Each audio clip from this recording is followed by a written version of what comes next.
ನಮಸ್ತೆ. ಅವತ್ತಿನ ದಿನ ನಾನು ವ್ಲಾಗ್ ಮಾಡೋಣ ಅಂತ ಹೇಳಿ ಸ್ಟಾರ್ಟ್ ಮಾಡಿದೆ. ಬಟ್ ನಾನು ಅನ್ಕೊಂಡಿದ್ದ ವ್ಲಾಗೇ ಬೇರೆ, ಆಗಿದ್ದೇ ಬೇರೆ. ಇನ್ನು ಅವತ್ತು ಸಡನ್ ಆಗಿ ನಮ್ಮ ಮನೆಗೆ ನಮ್ಮ ಆಂಟಿ ಮತ್ತೆ ನನ್ನ ತಮ್ಮ ಬಂದ್ರು. ಆಂಟಿ ಅಂದ್ರೆ ಅಮ್ಮನ್ಗೆ ತಂಗಿ ಆಗ್ತಾರೆ. ಅವ್ರಿಗೆ ಹೆಣ್ಮಕ್ಳಿಲ್ಲ, ಹಂಗಾಗಿ ಅವರು ಪ್ರತಿ ವರ್ಷ ದಸರಾ ಹಬ್ಬಕ್ಕೆ ನಮ್ಮನ್ನೆಲ್ಲ ಕರೆದು ಕುಂಕುಮನ ಕೊಡ್ತಿದ್ರು. ಬಟ್ ಈ ಸತಿ ಅವ್ರಿಗೆ ದಸರಾ ಹಬ್ಬದಲ್ಲಿ ಆಗ್ಲಿಲ್ಲ ಕೊಡ್ಲಿಕ್ಕೆ, ಹಂಗಾಗಿ ಇವಾಗ ಕರಿಯೋಣ ಅಂತ ಹೇಳಿ ಬಂದಿದ್ದು. ಮತ್ತೆ ಮೇನ್ ರೀಸನ್ ಏನಂದ್ರೆ ಅವ್ರಿಗೆ ಅರ್ನಿ ಕಲೆಕ್ಷನ್ ಅಲ್ಲಿ ಸ್ಯಾರೀಸ್ ತಗೋಬೇಕಿತ್ತು, ಅಂದ್ರೆ ಕುಂಕುಮ ಕೊಡೋದಕ್ಕೋಸ್ಕರ. ಅದಕ್ಕಾಗಿ ಅವರು ನಮ್ಮನೆಗೆ ಬಂದಿದ್ದು. ಸೊ ಬಂದ ಮೇಲೆ ಜಾಸ್ತಿ ಹೊತ್ತು ಇರ್ಲೇ ಇರ್ಲಿಲ್ಲ, ಜಸ್ಟ್ ಒಂದು 3 hours ಸ್ಯಾರಿ ಸೆಲೆಕ್ಷನ್ ಮಾಡ್ಕೊಂಡ್ರು. ಇನ್ನ ನಾನು ಅಡ್ಗೆ ಎಲ್ಲ ಬೆಳಿಗ್ಗೆನೆ ಮಾಡಿದೆ. ಇವ್ರು ಬರ್ತಾರೆ ಅಂತ ನನ್ಗೂ ಐಡಿಯಾ ಇರ್ಲಿಲ್ಲ. ಸೊ ಸ್ಪೆಷಲ್ ಆಗಿ ಏನಾದ್ರು ಮಾಡೋಣ ಅಂದ್ರೆ ಅವ್ರು ಬಿಡ್ಲೇ ಇಲ್ಲ, ಹಂಗಾಗಿ ಸೈಡ್ಸ್ಗೆ ಮಾಡಿ ಆಮೇಲೆ ಒಂದು 3-4 hours ಇದ್ಬಿಟ್ಟು ಅವರು ನನ್ನ ತಮ್ಮನ್ಗೆ ಮೀಟಿಂಗ್ ಎಲ್ಲ ಇದೆ ಅಕ್ಕ, ಹೋಗ್ಬೇಕು, ಟೈಮ್ ಆಗತ್ ನನ್ಗೆ ಅಂತ ಹೇಳಿ ಹೊರಟ್ರು. ಅವ್ರು ಹೋದ್ಮೇಲೆ ಈವ್ನಿಂಗ್ ನಾವು ಸೋಫಾ ನೋಡೋಣ ಅಂತ ಹೇಳಿ ಹೋದ್ವಿ.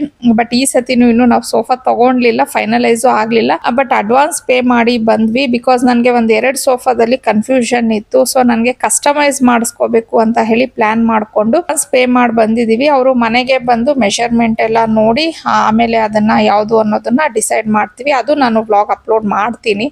ಇನ್ನ ನೆಕ್ಸ್ಟ್ ಡೇ ಹನಿಗೆ ಕಾನ್ವೊಕೇಶನ್ ಪ್ರೋಗ್ರಾಮ್ ಇತ್ತು. ಸೊ ಹಂಗಾಗಿ ಹನಿ ಬಂದಿದ್ಲು. ಇನ್ನ ಆಗ್ಲೇ MSc ಆಗೋಯ್ತಾ ಅಂತ ಹೇಳಿ ನೀವು ಅನ್ಕೋಬಹುದು. ಇನ್ನು ಹನಿದು MSc ಆಗಿಲ್ಲ, ಕಾನ್ವೊಕೇಶನ್ ಇದ್ದಿದ್ದು ಅವಳದು BSc ಇದು.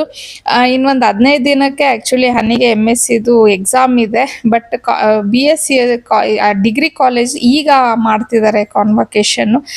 ಪಾಪ ಅವಳು ಈ ಒಂದ್ ದಿನಕ್ಕೆ ತುಂಬಾ ದಿನದಿಂದ ವೆಯ್ಟ್ ಮಾಡ್ತಿದ್ಲು. ಅಂದ್ರೆ ಡಿಸೈಡ್ ಆಗ್ಬಿಟ್ಟಿದ್ಲು ನನ್ಗೆ ಕಾನ್ವೊಕೇಶನ್ ಮಾಡೋದೇ ಇಲ್ಲ ಅಂತ ಹೇಳಿ. ಬಟ್ ಫೈನಲಿ ಆ ಕಾಲೇಜ್ ಅವ್ರು ಹೆಂಗೋ ಮಾಡಿದ್ರು, ಅವಳಿಗೆ ಅದೇ ಖುಷಿ. ಸೊ ಹಂಗಾಗಿ ಅವಳು ಬಂದಿದ್ಲು 1-2-3 ಡೇಸ್ ಇರೋದಕ್ಕೆ ಅಂತ ಹೇಳಿ.